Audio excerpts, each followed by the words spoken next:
Hello and TGI Friday. So I was going to go to a fish fry today, Thana and I, but I thought about it and I had a long day and I just don't feel like going out.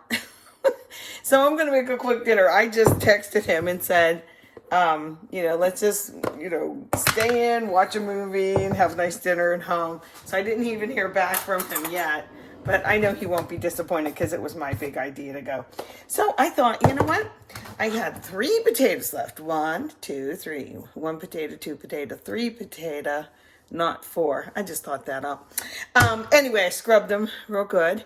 And I'm going to make a quick scallop potato. Who doesn't love that or au gratin because it's cheese, with cheese au gratin. So I had melted down a little bit of butter.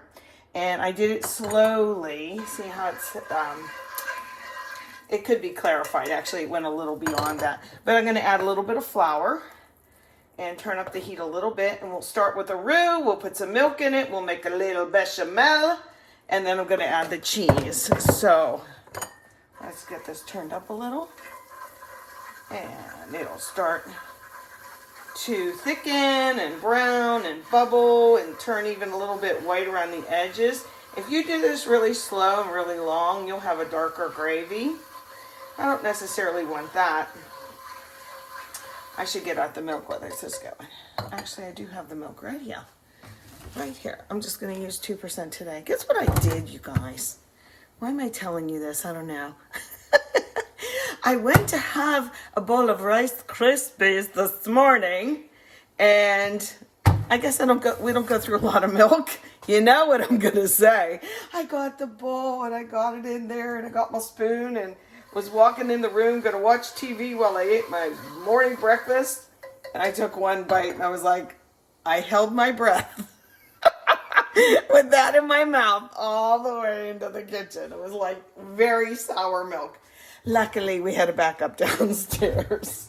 So let me get this going. Come on. I'm going to add a little bit more flour. I tend to over thicken all the time.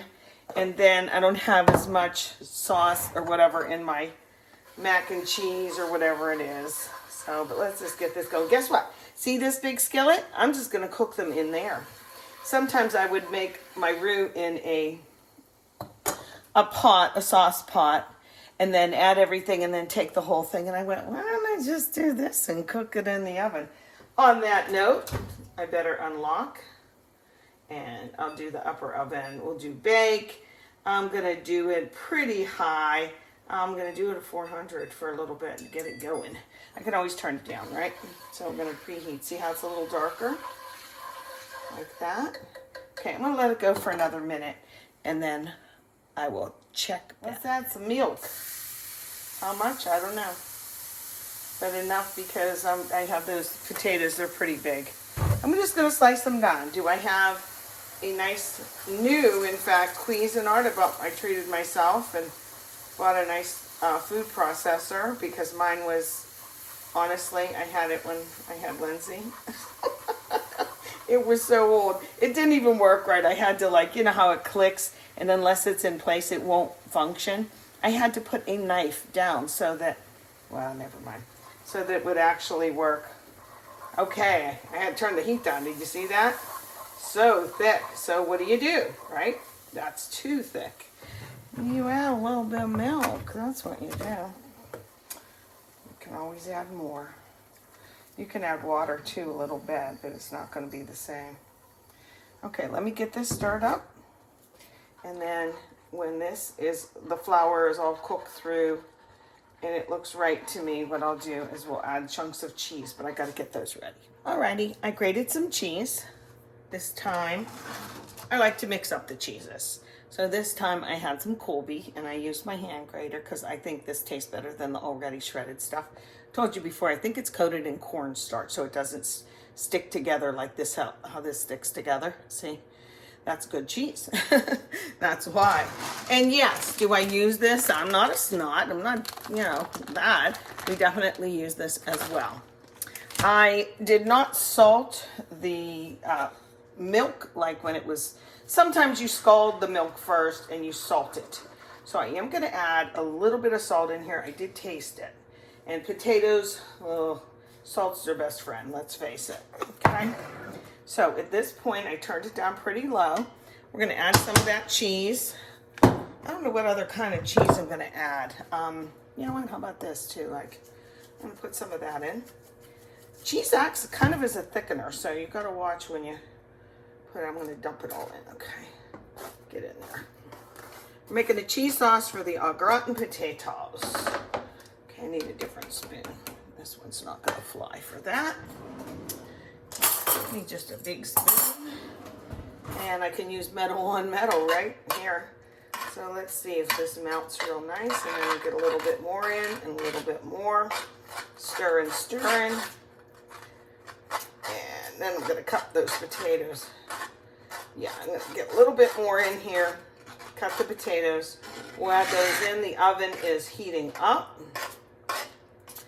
And this will be our sauce. So it went from a roux, butter and flour, added milk, that's bechamel, and then, woo, I'm turning that down. And then cheese, you got a cheese sauce. You can use that cheese sauce for anything. You can put Rotel in there. You know, if you don't have a dip and you're looking for a dip, you could spice this up any way you want. You know, you could just use it over broccoli to make broccoli au gratin, or just think cheese sauce, right? Okay, let's cut some potatoes. Okay, I washed them. I like them to be dry because then they're not slippery. I'm cutting them. So I like the skins on too. I think I will, instead of slicing them this way, I'm just going to slice them like this. And like I said, I have a food processor, but for what it's worth, I'm just going to do it like this. Okay. I'm just using my knuckle to protect, you know, it's going to hit that first before anything. And when I get to the end, you know, you got to be a little bit more careful, of course. So what I do, oh, there's my oven's ready. I turn this on its side like that. It's, you know, then you're not going to take a chance and cut yourself. Easy, those last little buggers, right? So that's one potato. They have starch in them. Do I want to rinse them? No. I'm kind of a quick cook, you know. Pretty quick cook. I'm going to put them right into that cheese sauce. Okay, and we'll get the other two done. We'll be back. So, you know what's not in here? Two things. One of them, onion. That's one small sweet onion I cut up. Just in little slices, little slivers, okay, and I'll mix that up and through. If I need to add more liquid, I will. But do you see how many potatoes are in here? The other thing that's not in there is the third potato. I didn't even eat it. So I'll put it back, and I'll just incorporate this through. Put a little pepper, get it in the oven going. It'll be bubbly and lovely. And toward the end, if you want to add a little bit more grated cheese on top or breadcrumbs, anything like that, you're welcome to do that. So, okay, check back with me. I got to stir this up and get it going. So I thought of something else as I'm like trying to stir these potatoes and separate them so that, you know, they cook a little faster. This is kind of high too, so I put a cookie sheet in the oven first, and I'm going to place on there just in case it wants to be a smart aleck and boil over, you know. But anyway, I thought of something. If you're really in a hurry, you know, these are raw potatoes, you can par cook your potatoes first. If you just really want au gratin potatoes, you just really want au gratin potatoes.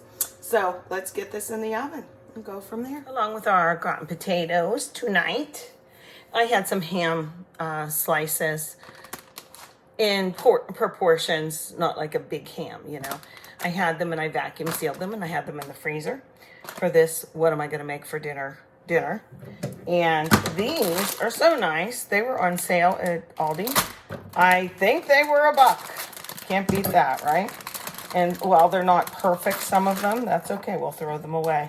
I square them up like this, and then I cut them like that. Turn them around, square them up again, and get the edges off. And what I do, I know I'm a cheating gourmet, right? Is I like to do things fast. Did I wash these? No, not yet. I put them in the pot, then I'll wash them and drain them. but I'm gonna use the same pot. Why would I use the strainer and mess up one more dish, right? Not doing it. And I might add to the green beans, because can't leave well enough alone, a little bit of the red onion in there after the fact. We love red onion. So I'm not going to use all these. I will use about half so that we can use the other half later. Yeah, they're a little bit, you know, they have some yucky stuff on them, but that's okay. Oh, do you guys like my cell phone holder in the background? I just realized you can see it. My tomatoes are holding up my phone. There we go. I entertain myself, I suppose. Real quick, one time I made these green beans, these same kind, one time before, and someone messaged me asking, I thought you said about roasted vegetables. We had this little conversation back and forth. But here's the thing. If you eat the vegetable the same way every time, I think that's a little bit boring. So I like to mix things up, you know, just a little bit and eat them like that. Now I put the beans in the pot and I rinse them real good. Okay, rinse, rinse, rinse. I actually put my little Thieves veggie wash on them, okay? And then I put nice cold water in. And what I'm gonna do is I'll get these, when it's time, to a boil, a real good boil. And yeah, I did put the onion in there, okay? But they'll have butter on them afterwards and a little salt. So I rolling boil, and then I am gonna get them not chopped, but cooled down really quick so they quit cooking and they'll have a little bit of snap to them, not much, okay? So that's our second part of the din din. My ham out of the freezer, I did use the vacuum seal on it, just getting all that air out. And I always put the date on, and that's just enough. That's more than enough for just Thane and I for dinner. And then when you slice it open, come on you, don't lie to me. I'll go this side, probably. And I'll let the air back in. And there it is. Ham is already cooked, so you really just need to heat it and flavor it, if you will, how you like, okay? Still a little bit frozen, so I'll just heat it up again like that. Okay, get ready. You guys know I can't leave well enough alone. This is the ham. What I did was I had made some peach jam last summer. You know, the peach truck came. And because it's sweet, I didn't want to put honey mustard on the ham. So I use this whole grain mustard, okay? And I will microwave it just for the littlest bit, and then I will continue and I'll spread this sweet with the savory, if you will, a little bit over the ham. It really jazzes thing up. Usually things that we usually just put the honey mustard as a dipping thing on the side if we just have plain old ham. No pineapple, no old-fashioned cloves or whatever. But I also want to check my potatoes. You can't believe how good they smell. And also, I think what smells so good with them, especially, are the onions. Ooh, I'm getting a blast of heat here. Let's see if I can bring this out. Oh, yeah. Oh, good. They're even browning a little bit. Can you? No, you can't even see them. Oh, they're heavy. But I'm going to do it. Move over. I didn't even turn those green beans on yet. I definitely need another mitt. Okay. Let me get the whole kit and caboodle out. Very hot. And but I want to check them. Just stick a fork or a knife in them. Can you see them? Look at that, huh? Okay, let's do it. And they just have to be tender. Yeah, they are. They have a nice lot of bit of cream too, or the sauce in them. I think cast iron skillets are easier to clean with something like this. I also have those Temptations. They're called the set of dishes. They're really nice. Some people ask, are those Polish dishes or whatever from? No, they're just from off of QVC, but of course I bought them from eBay, a lot cheaper. So I am going to put this back in. Should I put breadcrumbs on top? Nah, it's just additional fat or whatever, but they are totally done. Let me do it like this.